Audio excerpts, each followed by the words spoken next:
चाहते हैं बायोमॉलिक्यूल से 4 मार्क्स लॉक करना तो ये वीडियो स्किप मत करना। फ्रेंड्स, मैं सबा। आज हम बायोमॉलिक्यूल का सेकंड पार्ट करने जा रहे हैं जिसमें हम पॉलीसैकेराइड्स पूरा अच्छे से याद करेंगे सिर्फ सुनकर। So before we start the video please hit the like button and subscribe my channel. तो without wasting our time let's get started from polysaccharides. आज का टॉपिक पॉलीसैकेराइड्स है, लेकिन उससे पहले हम उसकी स्टार्टिंग पूरी देख लेंगे। पॉलीसैकेराइड बनता कैसे, तो थोड़ा सा लेंथी हो सकता है but everything is useful for you. So carbohydrates, carbohydrate क्या है? हाइड्रेट ऑफ कार्बन है जिसके अंदर HO और C होता है। कार्बोहाइड्रेट का पार्ट ही शुगर है। शुगर को सैकराइड बोलते हैं और यही सैकराइड्स जो हैं जुड़ के पॉलीसैकेराइड्स बनाती हैं।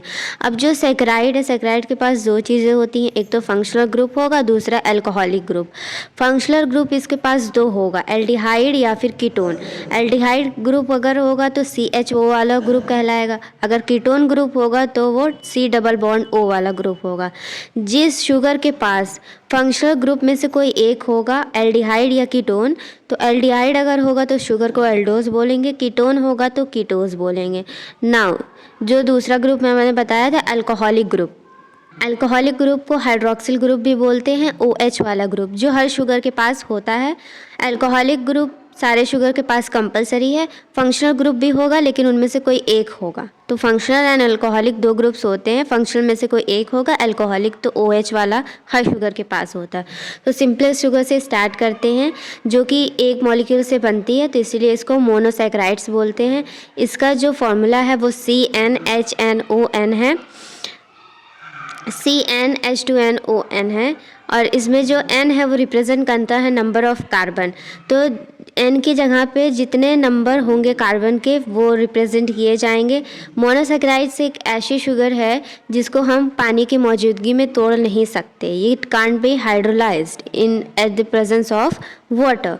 तो नंबर ऑफ कार्बन जो रिप्रेजेंट करता है, अब नंबर ऑफ कार्बन जो होंगे वो 3 to 7 के बीच में होंगे। जिस कार्बन का नंबर 3 है, 3 to 7, वो सारी जो जिनके पास ये कार्बन नंबर 3 to 7 होगा शुगर के पास, वो सारी मोनोसैकेराइड्स में आएंगी। तो जो इसके पास 3 है वो ट्राइओज है, जिसके पास 4 है वो टेट्रोज है, जिसके पास 5 है वो पेंटोज है, जिसके पास 6 है वो हेक्सोज है, जिसके पास 7 है वो हेप्टोज है। अब जिसके पास 3 कार्बन है, उस शुगर के एग्जाम्पल हम लेते हैं, इसके पास 3 कार्बन है, वो है ग्लाइसरल्डिहाइड। जिसके पास 4 है वो है एरिथ्रोज। जिसके पास 5 कार्बन है दैट इज़ पेंटोज, और इसका एग्जाम्पल है शुगर का that is ribose. 6 carbon sugar जिसके पास है वो है ग्लूकोज एंड फ्रक्टोज शुगर। जिसके पास 7 कार्बन है वो है सीडोहेप्टुलोज। तो हम डिटेल में N=5 pentose and N=6 hexose, इसके अंदर 3 शुगर आती है, N=5 that is ribose, N=6 में 2 शुगर है ग्लूकोज एंड फ्रक्टोज। तो तीनों शुगर को हम डिटेल में पढ़ेंगे। तो ग्लूकोज N=6 है जिसका केमिकल फार्मूला बनेगा C6H12O6। इसको हेक्सोज भी बोलते हैं क्योंकि इसके पास जो है कार्बन का नंबर 6 है तो हेक्सोज है। और इसके पास जो फंक्शनल ग्रुप प्रेजेंट है वो एल्डिहाइड है, CHO वाला, तो इसीलिए इसको एल्डोज बोलेंगे। अब इसकी ओपन चेन फॉर्म जो होगी तो 6 कार्बन अटैच हो जाएंगे। तो जो फर्स्ट कार्बन है उसके साथ फंक्शनल ग्रुप अटैच है, तो जिस भी कार्बन के साथ फंक्शनल ग्रुप अटैच होता है उसको कायरल कार्बन बोलते हैं। एंड 5th कार्बन के साथ जो OH है तो ये हो गई इसकी ओपन चेन फॉर्म। अब इसकी हेमी एसिटल फॉर्म जब बनेगी तो जो 5th कार्बन के पास OH है उसमें से H जो है फर्स्ट कार्बन के पास चला जाएगा, तो जो C डबल बॉन्ड O था वो सिंगल बॉन्ड हो जाएगा और OH हो जाएगा। तो 5th कार्बन के पास जो O था वो सेंटर में आ जाएगा और कार्बन 1 और 5 के बीच में बॉन्ड बनाएगा, तो हेमी एसिटल फॉर्म है। अब जब इसकी रिंग टाइप का स्ट्रक्चर बन जाएगा जिसमें 5 कार्बन एक ऑक्सीजन से जुड़े हैं, एक O से 5 कार्बन जुड़े हैं, तो इसीलिए इसको बोलते हैं पायरानोज रिंग, कि एक O से 5 कार्बन जुड़े हैं तो इसको बोलते हैं पायरानोज रिंग। ठीक है, अब जो पायरानोज रिंग है इसमें जो OH ग्रुप फर्स्ट कार्बन से लगा है तो वो रिंग के नीचे आ रहा है, इसीलिए अल्फ़ा सा स्ट्रक्चर बन रहा है, तो इसीलिए ग्लूकोज को अल्फ़ा ग्लूकोज बोलेंगे क्योंकि OH जो है बेंजीन रिंग के नीचे है। तो alpha and beta glucose basically होते हैं, ये आइसोमर्स होते हैं, एनोमर वाले आइसोमर होते हैं। ठीक है, ग्लूकोज के अंदर आती है universal sugar, blood sugar, corn sugar, grapes. अब एक एग्जांपल लेते हैं कि अगर कोई भी शुगर हुई, उसके ऊपर हम पोलराइज्ड लाइट डालेंगे। पोलराइज्ड लाइट मतलब जो लाइट एक ही डायरेक्शन में वाइब्रेट करती है। जब शुगर के ऊपर पोलराइज्ड लाइट डलती है तो शुगर या तो उसको लेफ़्ट मोड़ देगी या फिर राइट मोड़ देगी। अगर राइट शुगर मोड़ रही है तो वो डेक्स्ट्रो रोटेटरी है, अगर लेफ़्ट मोड़ रही है तो वो लेवो रोटेटरी है।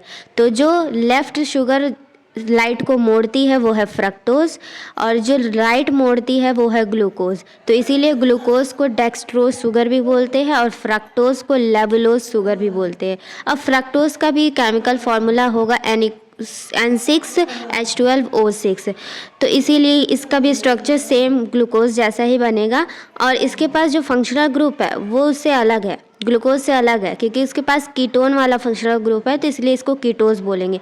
फ्रक्टोज का फॉर्मूला है C6H12O6, इसको कीटोज बोलते हैं, लेवुलोज बोलते हैं, क्योंकि ये पोलराइज्ड लाइट को लेफ़्ट मोड़ देती है, और ये फ्रूट शुगर है। तो N=6 मतलब जो हेक्सोज शुगर है ये हमने कवर कर ली है, ग्लूकोज एंड फ्रक्टोज। अब N=5 पेंटोज, जिसके पास 5 कार्बन उसको पेंटोज बोलते हैं, वो वाली शुगर हम करने जा रहे हैं जिसका नाम है राइबोज। राइबोज के पास एल्डिहाइड फंक्शनल ग्रुप है, इसीलिए इसको एल्डोज बोलते हैं। इसका केमिकल फार्मूला है C5H10O5। अब इसका ओपन चेन फॉर्म जो बनेगा तो 5 कार्बन चेन में अटैच होंगे। तो जो फर्स्ट कार्बन के पास इसका फंक्शनल ग्रुप होगा एंड फोर्थ कार्बन जो होगा वहाँ से H उठ के ऊपर चला जाएगा, तो डबल बॉन्ड हट के OH हो जाएगा, और जो O जो है वो बीच में आ जाएगा फोर्थ कार्बन का, and first and fourth carbon के बीच में यहाँ पे बॉन्ड बन रहा है O के साथ। तो ये इसका चेन फॉर्म हो गया। अब जब रिंग हम देखेंगे तो 4 कार्बन एक O के साथ अटैच्ड हैं, तो इसीलिए इस रिंग को बोलते हैं फ्यूरानोज रिंग। अब इसका भी OH जो है वो रिंग के नीचे है, तो ये भी कैसा है, ये भी अल्फ़ा स्ट्रक्चर बना रहा है, तो अल्फ़ा राइबोज कहलाएगा। राइबोज ऐसी शुगर है जो कि RNA शुगर भी है, ATP में पाई जाती है, ADP में पाई जाती है, NADP पे पाई जाती है। अगर हम जो ये बेंजीन रिंग है राइबोज की, अल्फ़ा राइबोज की, इसमें से तो पहला वाला जो O के साथ अटैच्ड है कार्बन, अब जो सेकंड कार्बन है उससे अगर हम O हटा देते हैं, when we remove O from C2, carbon second से O हटा देंगे तो क्या बन जाएगा वहाँ पे, तो ये जो स्ट्रक्चर बनेगा वो डीऑक्सी राइबोज बन जाएगा। DNA शुगर है, deoxy ribose is a DNA sugar. अब what is derived sugar? Derived sugar मतलब कुछ शुगर से ड्राइव्ड होके बनी, जैसे किसी चीज़ से कोई चीज़ ड्राइव्ड होती है, मतलब होती नहीं है बस वो किसी चीज़ से बन रही होती है, तो उसी को ड्राइव्ड बोलते हैं। तो वैसे ड्राइव्ड शुगर है जो होती नहीं है लेकिन बन जाती है किसी न किसी चीज़ से, तो वो उनके 4 हैं। डीऑक्सी राइबोज, जो कि अभी अल्फ़ा राइबोज से मैंने बताया कि वो डीऑक्सी राइबोज बनी है। देन अमाइनो शुगर, जिसका एग्जाम्पल है glucosamine. Acid sugar, glucuronic acid. Alcohol sugar, mannitol, जो कि ब्राउन एल्गी में पाई जाती है। So that's all about a monosaccharide. अब हम नेक्स्ट टॉपिक करेंगे ओलिगोसेक्राइड्स। ये सारे जो टॉपिक्स मैं करा रही हूँ ये सारे पॉलीसेक्राइड्स के ही हैं। जैसे मोनोसेक्राइड्स में एक ही मॉलिक्यूल से शुगर बन रही है तो सिंपलेस्ट शुगर हुई। अब वही जो एक ही मॉलिक्यूल वाली शुगर जो है 2 to 9 शुगर जो है वो कंडेंस फॉर्म होके ओलिगोसेक्राइड बनाएंगी।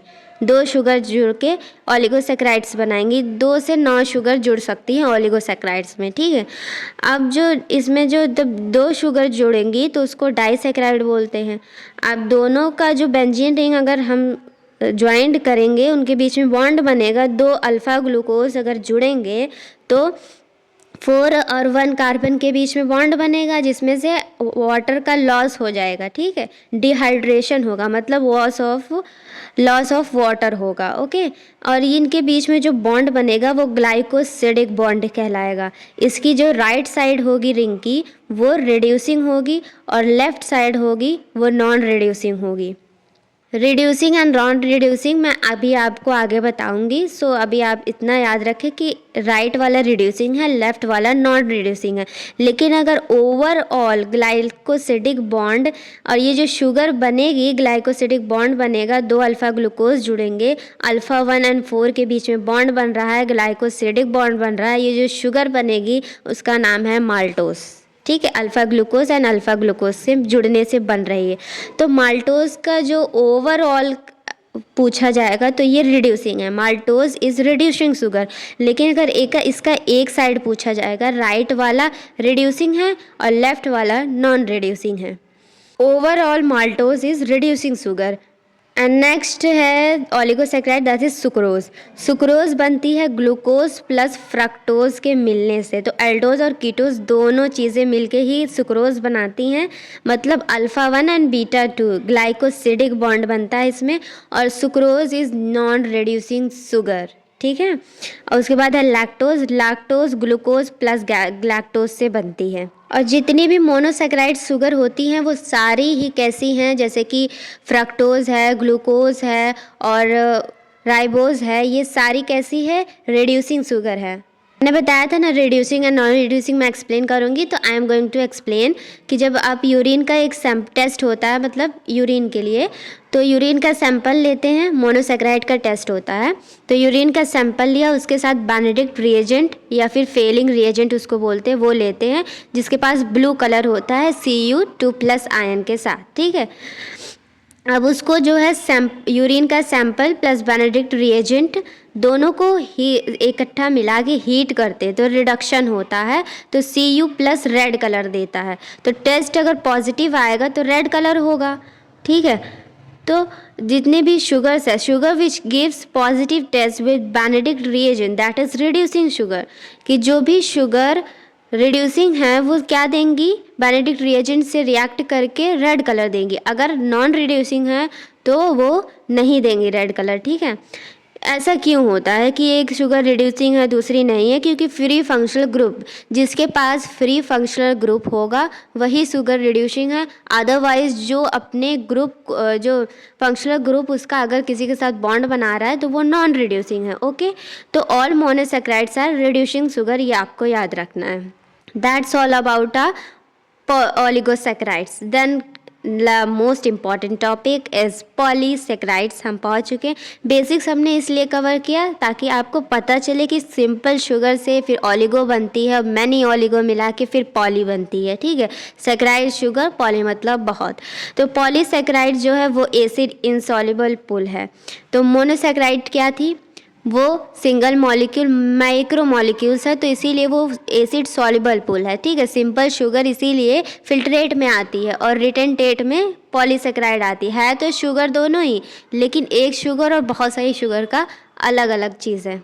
तो now comes two point is polysaccharide हम करने जा रहे हैं, जो कि है एसिड इनसॉल्युबल पुल, मतलब रिटेंटेट में आती है।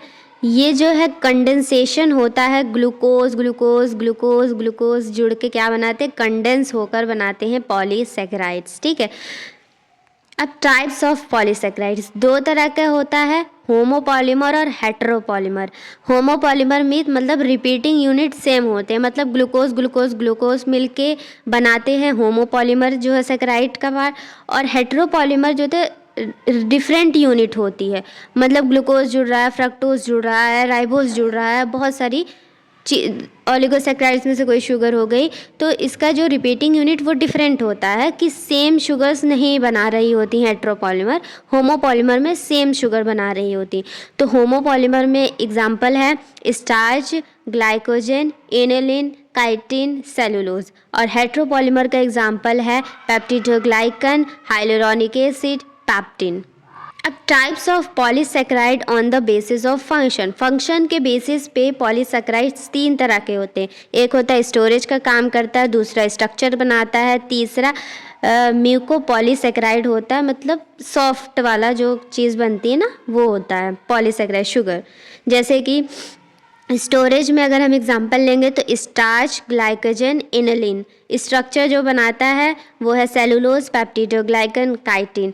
और जो स्मूथ वाला म्यूकोपॉलीसैकेराइड है वो है अगर अगर, जो कि जेलीज बनाता है। अगर अगर शुगर जो है वो जेलीज बनाती है। आपने जेलीज देखी, काफ़ी सॉफ्ट होती है, उसमें जो शुगर होती है वो अगर अगर पड़ी होती है। अब इसमें कुछ हम डिटेल में बात करेंगे स्टार्च, ग्लाइकोजन, सेलुलोज, काइटिन और इनुलिन के बारे में। तो स्टार्च क्या है, होमोपॉलीसैकेराइड है, ठीक है। होमोपॉलीसेक्राइड मतलब रिपीटिंग यूनिट से बनता है, और ये क्योंकि ये ग्लूकोज के जुड़ने से बनता है इसीलिए इसको ग्लूकैन बोलते हैं। ये प्लांट्स में वो स्टोरेज फॉर्म है ग्लूकोज का स्टोरेज फॉर्म है स्टार्च प्लांट्स में, ठीक है। अब स्टार्च दो तरह का होता है, एक होता है अमाइलोज और अमाइलोपैक्टिन, दो तरह का होता है। तो अमाइलोज क्या है, अमाइलोज में क्या होता है 200 to 1000 ग्लूकोज मिलके अमाइलोज बनाते हैं। इनकी जो चेन है अमाइलोज की वो स्ट्रेट चेंज होती है, ठीक है, स्ट्रेट चेंज होती है, अल्फ़ा 1,4 वाली बॉन्डिंग होती है। अब जब इनके साथ जो है आयोडीन जुड़ते हैं, ये जो इनकी चेन है इसके साथ अगर आयोडीन जुड़ा तो आयोडीन जो है इसके अंदर चेन के अंदर फंस जाता है, जो कि सेकेंडरी स्ट्रक्चर बनता है जिसको हेलिकल बोलते हैं, और ये आयोडीन के साथ देता है ब्लू ब्लैक कलर। अब वहीं अमाइलोपैक्टिन जो सेकेंड पार्ट है स्टार्च का वो 2000 to 2 लाख ग्लूकोज के जुड़ने से बनता है। इसका जो है ये ब्रांच्ड पॉलीमर है, ये अल्फ़ा 1,4 एंड अल्फ़ा 1,6 बॉन्डिंग से बनता है। ये आयोडीन के साथ मिलकर रेडिश वॉयलेट कलर देता है। That's all about starch. Next move on glycogen. Glycogen क्या है, अब स्टार्च क्या था, वो प्लांट्स का स्टोरेज फॉर्म है ना, ग्लूकोज का स्टोरेज है। Starch is a form of glucose, storage के फॉर्म में प्लांट्स में ग्लूकोज की जगह पे स्टार्च जो है स्टोरेज होता है। अब ग्लाइकोजन जो है एनिमल में एनिमल स्टार्च है जो कि स्टोर प्रोडक्ट है, मतलब रिजर्व फूड है एनिमल्स का। ये मोनोमर अल्फ़ा ग्लूकोज मतलब ग्लूकेन के मोनोमर के जुड़ने से बनता है, और ये ब्रांच्ड होता है, अल्फ़ा 1,4 एंड अल्फ़ा 1,6 बॉन्डिंग से बनता है। और ये खुद कहाँ से बनता है, glycogen is made by liver इसको बनाता है, और ये स्टोर कहाँ होता है, लीवर एंड मसल में। ग्लाइकोजन एनिमल स्टार्च है, स्टोर प्रोडक्ट और रिजर्व फूड है एनिमल्स में। ये अल्फ़ा ग्लूकोज और मतलब ग्लूकेन के अल्फ़ा ग्लूकोज और इसके मोनोमर के जुड़ने से बनता है। ये ब्रांच्ड होता है, अल्फ़ा 1,4 एंड अल्फ़ा 1,6 बॉन्डिंग से बनता है। इसको लीवर बनाता है और ये स्टोर होता है लीवर एंड मसल में। That's all about a glycogen. अब आगे बढ़ते हैं सेलुलोज पे। सेलुलोज क्या है, homopolymer of beta glucose, most abundant structural polysaccharide. सबसे ज़्यादा आवंटित मतलब सबसे ज़्यादा मिलने वाला पॉलीसेक्राइड जो कि स्ट्रक्चर बनाता है वो सेलुलोज ही है, जिसका यूज़ होता है पेपर पल्प। इसके पेपर पल्प से आप पेपर बनाते हैं, कॉटन के फाइबर बनाते हैं। तो जो कॉटन का कपड़ा जो थ्रेड बनता है फाइबर, उसमें 90% सेलुलोज होता है। इसमें कोई no branching can't hold iodine, ये आयोडीन को होल्ड नहीं करता क्योंकि इसमें ब्रांच होती ही नहीं है। ओके, नेक्स्ट इनोलिन क्या है, फ्रैक्टन, पॉलीमर ऑफ फ्रक्टोज का ये पॉलीमर है जिसको फ्रैक्टन बोलते हैं। रिजर्व फूड है सनफ्लावर फैमिली में रिजर्व फूड है inulin. Non metabolise by body इसको मेटाबोलाइज नहीं कर सकती अगर not filter by kidney use to check glomerular filtration, ठीक है। ये इसको जब बॉडी के अंदर इनोलिन को ये लेता है तो इनोलिन जो है किसी भी अपनी फॉर्म को चेंज नहीं करता है, तो किडनी से यूरिन के साथ फिल्टर अगर कर देगी तो किडनी ओके है, अगर नहीं कर पाई तो किडनी खराब आपकी। तो इसको चेक किया जाता है फिल्टर, किडनी का जो ग्लोमेरुलर फिल्ट्रेशन होता है उसमें इनोलिन से ही चेक किया जाता है। नेक्स्ट मूविंग ऑन काइटिन क्या है, होमोपॉलीमर ऑफ नाक that is N acetyl glucosamine. Chitin बनाता है फंजाई की सेल वॉल जिसको फंगल सेलुलोज भी बोलते हैं, और एक्सोस्केलेटल ऑफ आर्थ्रोपोड्स, इसका काम है काइटिन का बनाना। That's all about polysaccharides. I hope आपको बहुत अच्छे से मैंने एक एक पॉइंट कवर कराया है। आपको लगता है कि आपने कुछ भी मिस किया है सो प्लीज़ रिपीट करके दोबारा देखें। मैं बहुत मेहनत कर रही हूँ कि आपको मतलब एक सिंपल इजी लैंग्वेज में समझा सकूँ, सो दैट मैं ये जो वीडियोस डालती हूँ ये इसलिए नहीं डालती कि आप इससे मतलब पढ़ो। आपने जहाँ से भी पढ़ रहे हो, कोई कोचिंग आपने ली है, आप खुद सेल्फ स्टडी कर रहे हो, आप ऑफलाइन कर रहे हो, ऑनलाइन कर रहे हो, मैटर नहीं करता। आपके पास रिवीजन का टाइम नहीं है, आप बस वीडियोज़ चालू करो कि हाँ मुझे ये टॉपिक करना है। मैंने हर अपनी वीडियोज़ में ये ध्यान रखा कि मैं एक एक टॉपिक की वीडियो डालूं सो दैट आपको पूरा एक वीडियो देखने की ज़रूरत ना पड़े। आपको ये एक टॉपिक है, हाँ चलो ये टॉपिक रिवाइज करना, मैं ये वीडियो चालू करता है और हाँ मुझे ये पता, अच्छा मैंने ये मिस किया इसमें। तो मैं हर एक टॉपिक की अलग वीडियो बनाती हूँ और फिर एक वन शॉट भी डालती हूँ। पूरा चैप्टर अगर आपको रिवाइज़ करना है तो वन शॉट सुन के पूरा अच्छे से रिवाइज़ होगा। एनसीईआरटी लाइन बाय लाइन पूरी कवर होती है। आप एक बार इसको, मेरे लेक्चर्स को सुन के और एनसीईआरटी पढ़िए, आपको कहीं भी ऐसा नहीं लगेगा कि मैंने एक भी लाइन मिस की है। So I am doing very hard for my videos. Please मेरे चैनल को सपोर्ट करें, मुझे सपोर्ट करें, मेरी मेहनत को सपोर्ट करें। एंड आई होप नया साल आपको बहुत बहुत बहुत सारी चीज़ें दे जो आप अभी तक नहीं पा पाए हैं और आप मेहनत कर रहे हो। देखिए, मेहनत करेंगे तो आपको ज़रूर मिलेगा। इफ़ आपकी कुछ भी ऐसी अधूरी ख्वाहिश है, आई विश कि वो फुलफ़िल हो। नया साल आपको हर वो खुशियाँ दे जो आप कहीं ना कहीं डिज़र्व करते हो, उसके लिए मेहनत कर रहे हो। So thanks for watching my video. अपने दोस्तों को ज़रूर शेयर करें एंड मेरी मेहनत को सपोर्ट करें। I wish you all always happy. Thanks for watching my video and subscribe my channel. Thanks